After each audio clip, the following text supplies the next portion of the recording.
কান চলচ্চিত্র উৎসবের অন্যতম এক আকর্ষণীয় বিভাগ মার্সেদো ফিল্ম।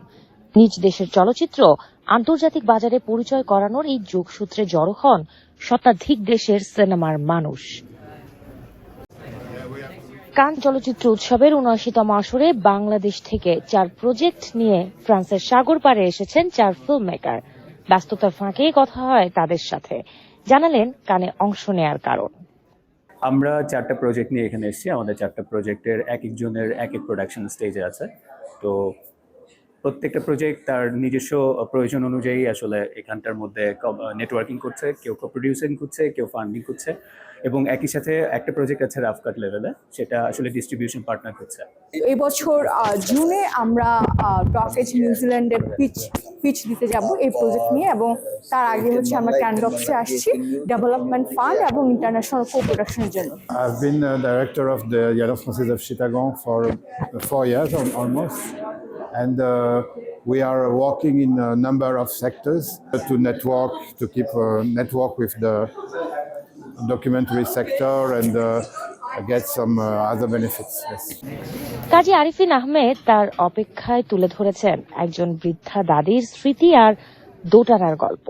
অন্যদিকে চিত্ত আনন্দের blue colours from the front লাইনের গল্পটা 3 প্রজন্মের গ্রামীণ নারীদের জীবন ও টিকে থাকার লড়াই।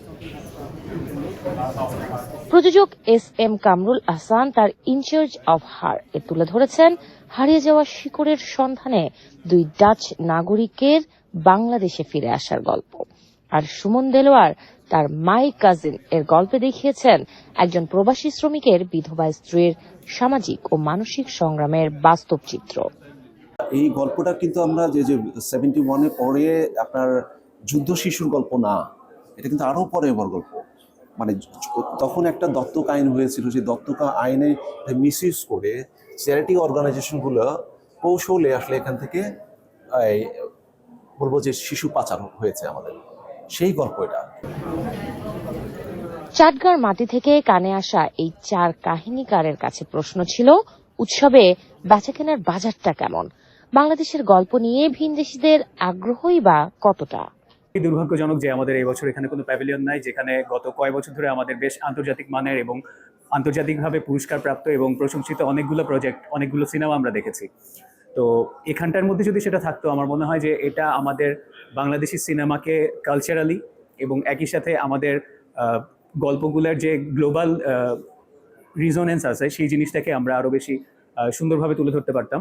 আমাদের বাংলাদেশি চলচ্চিত্র দাঁড়াচ্ছে, তারা বৈশ্বিকভাবে ঘুরে বেড়াচ্ছে, তারা বৈশ্বিক রটারডাম ফিল্ম ফেস্টিভ্যাল বলেন, বার্লিন ফিল্ম ফেস্টিভ্যাল বলেন, সব জায়গাতে তারা যাচ্ছে। কিন্তু এখনো পর্যন্ত যে বাংলাদেশের সরকারের জায়গা থেকে বা মনে করেন যে পৃষ্ঠপোষকতার জায়গা থেকে এখনো ঘাটতি রয়ে গেছে। তো আমি আশা করব এটা ভবিষ্যতে ঘুচবে।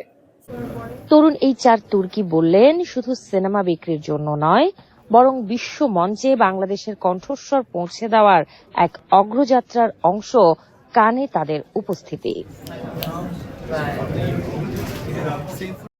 কান চলচ্চিত্র উৎসবের ৭৯তম আসরে না থেকেও যেন আছে বাংলাদেশ। গল্প নিয়ে আসা এই 4 তরুণ বললেন, বাড়াতে হবে বিশ্ব মঞ্চে বাংলাদেশের পদচারণা, তবেই একটু একটু করে উঠবে লাল সবুজের পতাকা। শাহরিন জেবিন, চ্যানেল 24, কান ফিল্ম ফেস্টিভ্যাল, ফ্রান্স।